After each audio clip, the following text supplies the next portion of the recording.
Good morning and welcome to Michigan Farm and Garden. I'm Jody Pollock-Newsome and I'm your host. We have a great show lined up for you this morning. This morning we're going to talk about the ethanol industry from the plant perspective, the farmer perspective, and also from the education perspective. Stay tuned.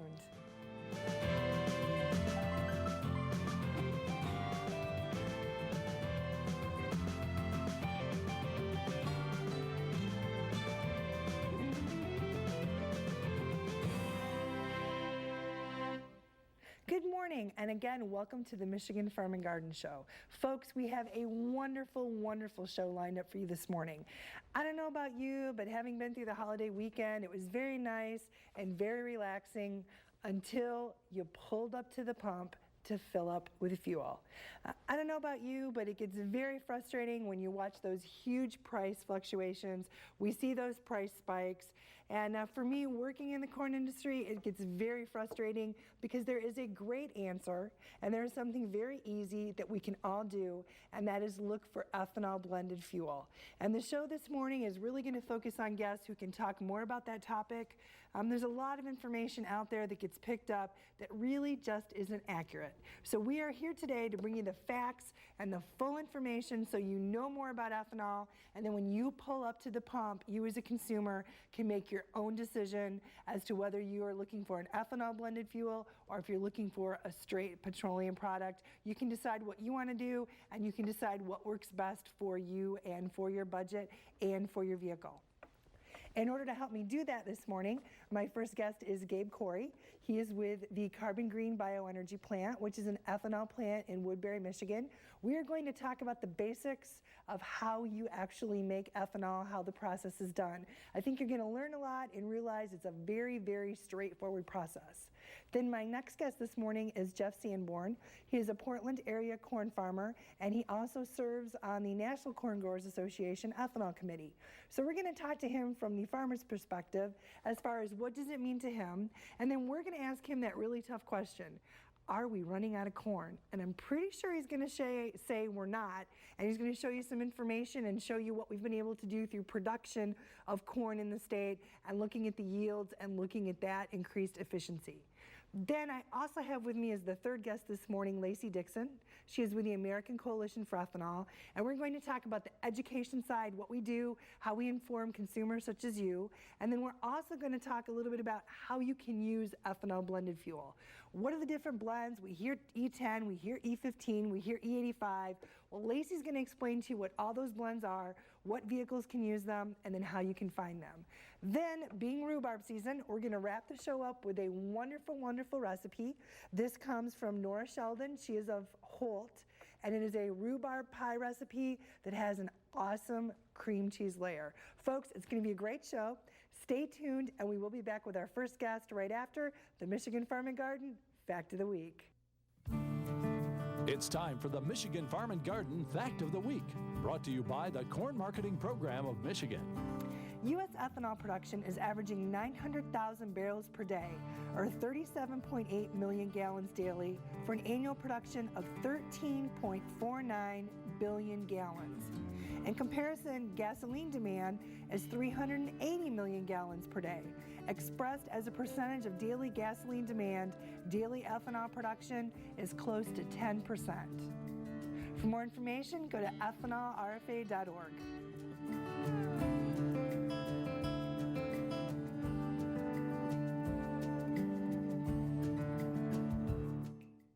Corn touches your life every day. With over 600 items in the store that contain corn, it's America's renewable resource. There are amazing new products made from corn, like comforters, clothes, corn stoves, dinnerware, and of course, ethanol. Corn, America's renewable resource, powering industry, feeding America, and fueling the future. Thanks to Michigan's corn farmers, the future is bright for innovative products made from corn. To learn more about how corn touches your life, visit our website.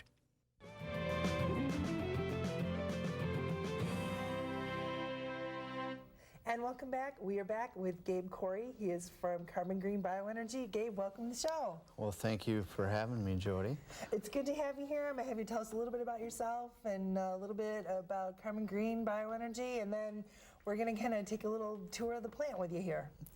Sounds good. Well, As Jody said, my name is Gabe Corey, and I'm the Commodities and Risk Manager here in Woodbury, Michigan at Carbon Green BioEnergy. I've been involved in the ethanol industry for about 6 years now. Been involved within the agriculture industry really for my whole life. Carbon Green BioEnergy is a corn to ethanol operation here in Woodbury, Michigan, and it's been in operation, the facility's been in operation since 2006, but Carbon Green BioEnergy is going on almost the 2-year anniversary of the company now. Awesome. Well, and I know you have some numbers, so we'll put them some graphs to kind of walk through, but it certainly is a major facility. Yes, absolutely it is. Carbon Green BioEnergy, we produce around 50 million gallons of ethanol per year, which breaks down to 140,000 gallons of ethanol per day. That reduces our country's reliance on foreign oil by 4 million gallons per month. We also produce 400 tons per day of dried distiller's grain, which gets sold back into the local livestock feed market within the state of Michigan. We grind 50,000 bushels per day of locally produced corn, which in today's values, that would be approximately $130 million worth of locally produced corn. We also produce 3,500 gallons per day of crude corn oil, which goes into the livestock feed market or to biodiesel production. Well, and I think it's so important you talk about all those, because I think so many people think you take corn and you have ethanol, but I don't think they realize you have ethanol, you have corn oil, you have dried distillers grains that goes right back into the livestock market. So you're really not taking all that corn out of the marketplace. Yeah, that's absolutely right. Really, for the production of ethanol, we're concerned with taking the starch within the kernel, converting that to ethanol. We still have protein, fats, fibers left within that kernel. Well, and I know too, we're sitting here, we have a picture up that shows actually what the plant looks like. Yeah, this is a view of the facility, and you know, the biggest thing to note is the stainless steel fermenter tanks you see on the left-hand side. Those are 730,000 gallons apiece, and each one of those fermenters will sit approximately for 50 hours while the corn mash sits in there and ferments. Well, and that's so important too, because I think you think of the process, but you don't realize that really does take a while to work through the process and to get the ethanol. Yes, it does. Well, and here we have a graphic that shows where you're located for folks that don't know where Woodbury is. Yeah, Woodbury, located between Lansing and Grand Rapids, and it's strategically for us and for the facility. It's a great location in the state for the local feed, as well as for the ethanol that we produce going to the local markets. Well, and certainly when we look at the process, here is kind of where it all begins. Yeah, this is a local farmer bringing in his corn for delivery to our facility. And we'll take a look at the next one. There we have that gorgeous plant. Yes. Well, I think too, one of the neat things is when you look at the footprint. I mean, when you think of a plant and you think of all that production, that's really not that big to make all that ethanol. That's correct. Yeah, it really is relatively a small size facility. Well, and here we go. We'll talk a little bit about the process. This is the nuts and bolts of it for you. Yeah, this is. And just to give everybody a brief overview of what we're looking at, we receive the grain. We have 1.5 million bushels of grain storage on site. We grind that. We take that ground corn and we cook it. We add some enzymes to break down the starch, and then it goes into our fermenters. The fermenters, like I said earlier, sit for about 50 hours, and then we take that fermenter that has about 14% alcohol by weight, and we distill it. So we take advantage of the fact that ethanol evaporates at a different boiling point than water. Through distillation, then we further refine that product and bring that ethanol up to pure anhydrous ethanol, or almost pure anhydrous ethanol, so it's 200 proof. That ethanol then gets blended with denaturant, or with typically natural gasoline as our denaturant, before it goes into the fuel market. And that's important because that makes it basically undrinkable. Absolutely, that's right, yep. So when we boil off the alcohol in the distillation column, the remaining stillage that's left over then gets further processed. We spin off the water. A good portion of that water is actually recycled back into the front end of the plant. The rest of that mass that's left is wet distiller's grain. That wet distiller's grain is what then we further dry to produce our dried distiller's grain. As you can see in the picture here, this is a big pile of our dried distiller's grain. And that is what is has great value for livestock. Yeah, absolutely. Yep.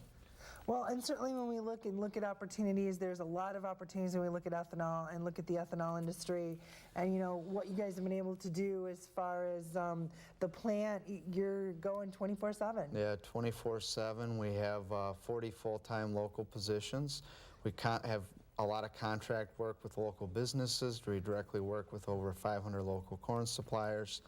And most importantly, we supply the local markets with valuable distiller's grain and renewable liquid fuel. And here's a picture of one of the tanker trucks that was actually going hauling liquid out of the facility.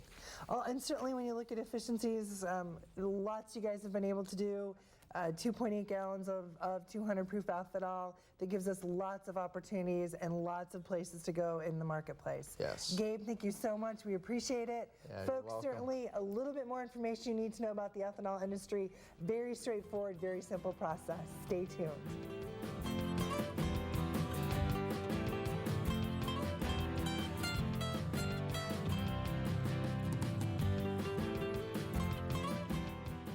The Cherry Marketing Institute wants you to know about tart cherries. Cherry's red color comes from powerful antioxidants. Available year-round, it's easy to incorporate cherries into your daily diet. Visit choosecherries.com. Michigan's 1,000 apple growers take pride in producing delicious apples from one generation to the next. From the Great Lakes come great flavors. Look for locally grown Michigan apples. Have Jody speak at your next agricultural event. Go to jodylive.com.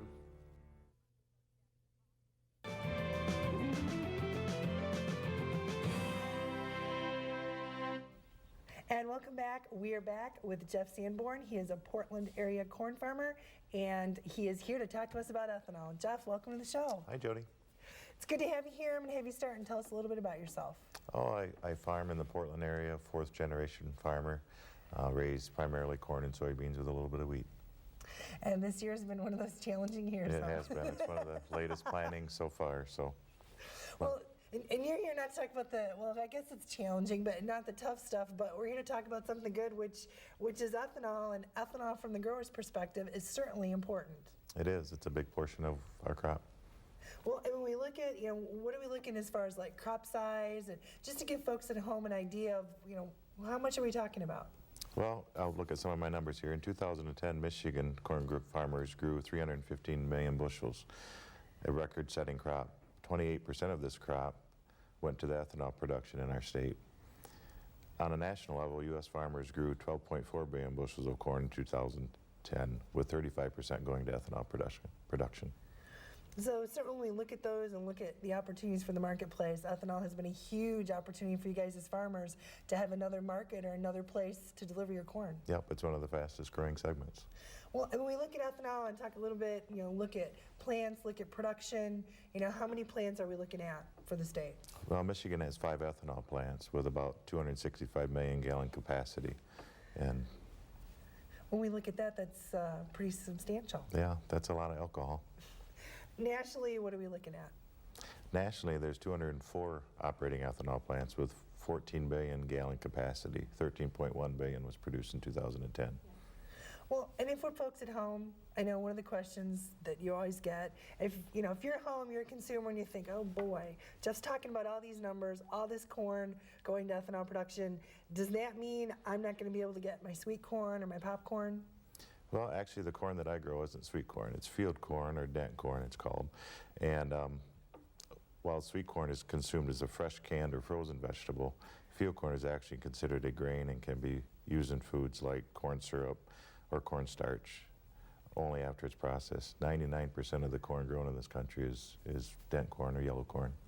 Well, and I know know one thing we talk about, people say, are we looking at running out of corn? What are we going to be able to do without this corn? And I know you brought a graphic that kind of shows the yield trend and shows us what you've been able to do as far as production and what you guys have been able to do as far as efficiencies. You can see nationally, since 2010, the yield has went from 115 ballpark up to 150s where it's at today.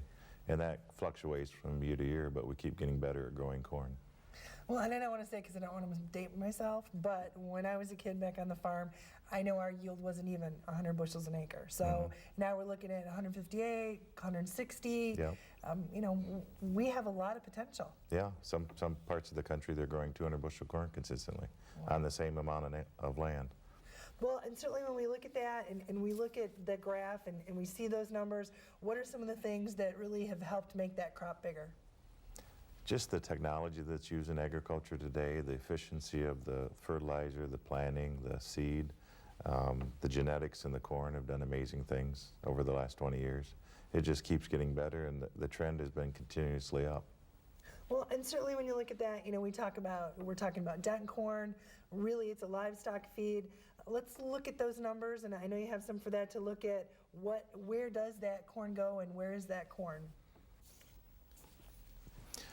Well, that is certainly true, Jody, but what many people don't realize is that in the ethanol process, a valuable co-product, dried distiller's grain, or DDGs, is produced.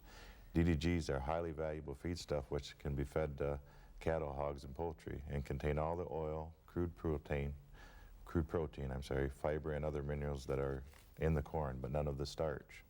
For every bushel of corn used to produce ethanol, 17 pounds of DDG are produced and are used to displace corn in traditional feed markets. The 13.1 billion gallons of ethanol produced in the U.S. in 2010 resulted in a production of 32.5 million metric tons of DDGs. These DDGs fed to livestock displaced the need for 1.18 billion bushels of corn. When you calculate the corn displaced by DDG into the overall consumption numbers, livestock received 43% of the 2010 crop, while ethanol received only 26%. Well, and I know you have a graphic, and we're going to take a look at that, and that shows the difference, certainly the one we have up now, compared to the earlier one, looking at feed of that livestock. When you look at those DDGs, that certainly does increase that number. It does. A lot of people think that the DDGs, there's no byproduct left from the ethanol process, but there's a lot. Well, and how many other things can you have that you can take something like corn, take the starch out that the animals don't need anyway, turn that into a fuel, and then still have livestock feed? Yeah, I had a livestock farmer tell me the starch just passes through the animal. There you go. Well, I also want to make sure, too, that we talk a little bit, because I know you have a graphic talking about those food dollars, because people are always worried about how much is it going to cost for food. Most people are surprised at how much corn is really in any of the everyday grocery store items. I've got some numbers here. Even at $7 a bushel, the value of corn in a gallon of milk is only 23 cents. Wow. In your box of cornflakes, only 12 cents. In a pound of beef, only 35 cents. Farmers receive only 11 cents for every dollar spent at the grocery store, a number that has declined in recent years from 19 cents. Well, and Jeff, those are certainly good numbers, because most people, I don't think, realize that. You don't really think about the price of your fuel. You grumble when you go and fill up. Yep. But we're really talking about an opportunity to get away from petroleum, to be able to use something made out of corn that you've just showed us has a big crop and really isn't affecting our food dollar. Yep, and it grows every year. Great. Well, thank you. Thank you. And thank you for growing it every year. We appreciate that. Yeah, good luck this year. Thank you. Folks, just a little bit more information. You certainly have opportunities out there. One of the things that's the most important is to get educated. If you have an opportunity, you can go to micorn.org. You can learn more about corn and the corn industry, and you can also learn more about ethanol. As Jeff said, corn is something that we grow here in our state. About 315 million bushels just last year, and a great opportunity to take each one of those bushels and make close to 3 gallons of renewable fuel made and processed right here in the state of Michigan. Stay tuned. We'll be back right after this message.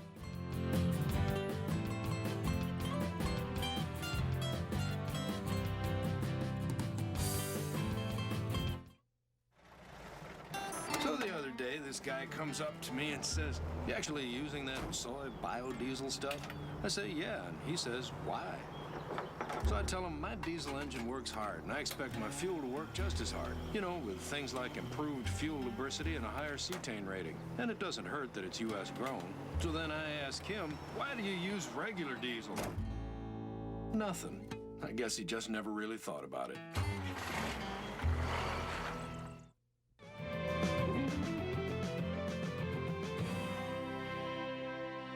And welcome back. We are back with Lacey Dixon of the American Coalition for Ethanol. Lacey, welcome to the show. Thank you very much, Jody. Nice to be here. It's good to have you here. I'm going to have you start. Tell us a little bit about yourself, a little bit about ACE, and then we're going to jump into why ethanol. You bet. I grew up in a small town, Midwestern town, and so ethanol has always been a very familiar topic. And I started with ACE in 2005, so I've been pretty lucky to work with members at all levels and talk about ethanol every day. Well, and ACE is certainly one of those organizations that's out there, and you know, you're working to do that education. You bet. ACE has been around since 1987, so it's been around more than 20 years. We're approaching that 25-year mark. And we work with members at every level. So we work with farmers and ranchers, ethanol advocates that are students and teachers, all the way up to the parts and service providers for the industry, ethanol producers, business owners, commodity markets, pretty much anyone that has an interest in ethanol.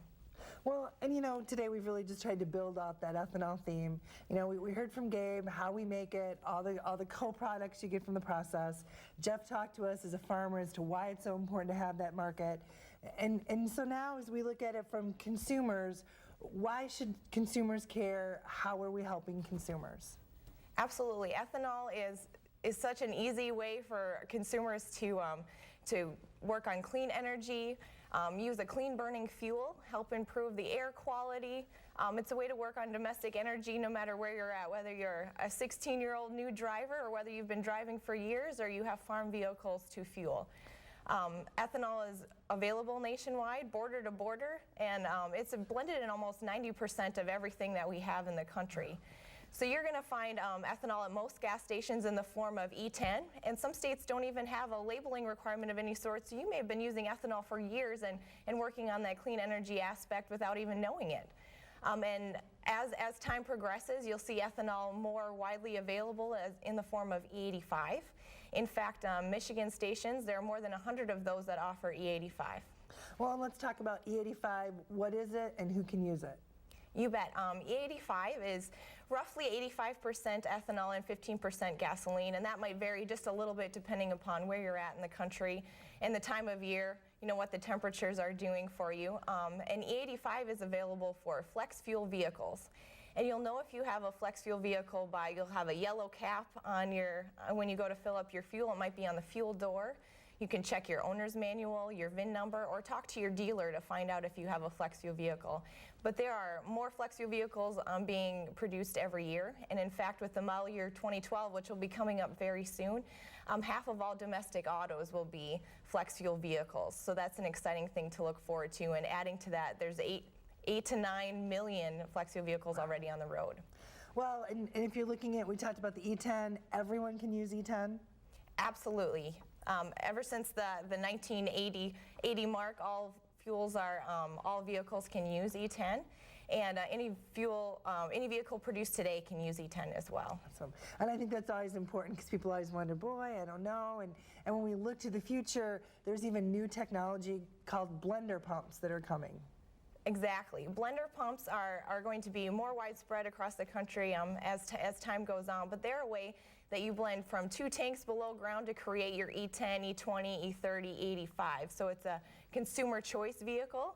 So as you see more flex fuel vehicles on the road, they'll be able to use those higher blends of ethanol, and everyone can use E10.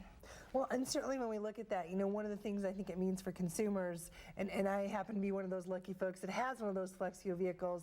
I mean, I have to tell you, with gas prices, I have filled up, and E85 has been up to 90 cents a gallon cheaper than unleaded. There are definitely many advantages to E85, and you've experienced that price advantage. Some of the other advantages is you think about the more ethanol you're using, the more renewable fuel you're using, the cleaner burning fuel that you're using. So if you think about the air you're breathing, you want to always contribute or find a way to improve that air quality. Absolutely. Well, and if I'm out there and I think I have a flex fuel vehicle, you know, you told me how to check the fuel door, check the owner's manual. Where do I find those 100 plus pumps in Michigan? Where do I find them if I'm going on a trip? If I'm devoted and I'm one of those, I always want E85, you know, how do I make sure I can find it? Well, there's Alternative Fuels Data Center. They keep a running list of those E85 locations. There's a Google map that ACE puts out that has the blender pump locations on it as well. Also, I've heard that there are a few different phone applications, whether you have a Droid or an iPhone, that can help you get connected with those E85 stations as well. So it really is becoming pretty easy. Absolutely, yep. The idea is to try to meet the market with there's more flex fuel vehicles and there's more pumps available, so you'll see that awareness grow all of the time, and that's part of what ACE does too. If you have questions as a consumer, you should feel free to ask, because that's what we're here for. Well, and I'm going to put a little plug in too, because we've seen you talk and present and stuff before. You know, a lot of times, and folks at home, if you wonder and you're not sure, you know, there are folks like Gabe that are available, Jeff is available, Lacey's available to go out to community meetings, to talk to Kiwanis groups, just to share some information, because it's really easy, and it seems like there's a lot of misinformation out there. And I think meeting with anyone that works in the ethanol field, we're exposed to it every day. We field a lot of questions, so don't be intimidated to ask. I'm sure we've encountered a similar question, and if not, you know, we're happy to answer it or connect you with different pieces of information to help support your research too. Okay, well, and Lacey, if people want more information, what website should they go to learn more about ACE and to get some more background on what you've talked about? They should go to ethanol.org. There's lots of research sections, all the way from Ethanol 101 to Can I Use Ethanol in My Vehicle to industry news, what's happening at the moment. So I would check there, and it'll come up right away if you type in ethanol in your Google search bar. Great. Thank you very much. Thank you, Jody. Folks, certainly it's the travel season. Get out there this summer. Make sure you fill your vehicle up, and make sure you look for ethanol blended fuel. Certainly, we heard from Gabe when we look at what we have out there for the opportunities for ethanol and the ethanol available in our state. Do what you can, strengthen our economy. Also, make sure you fill up with ethanol fuel to do what you can for the environment.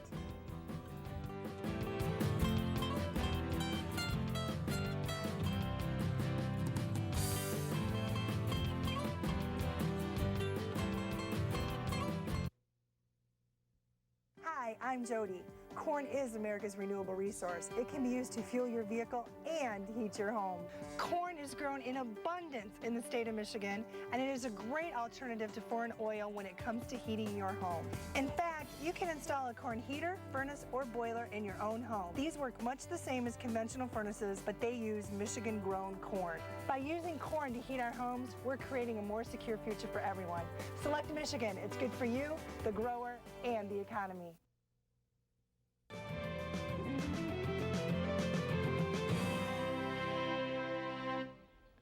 Welcome back, and folks, I hope you have enjoyed learning all of this about ethanol. Hope it gives you a little bit to think about, especially when you pull up at that pump. There's a lot to celebrate here in the state, and certainly our corn industry and our ethanol industry are two of those very important things we can celebrate. We also need to celebrate because we're in Michigan, and the bounty that we have here in our state is just amazing. The recipe today is a great rhubarb pie recipe, again from Nora Sheldon of Holt.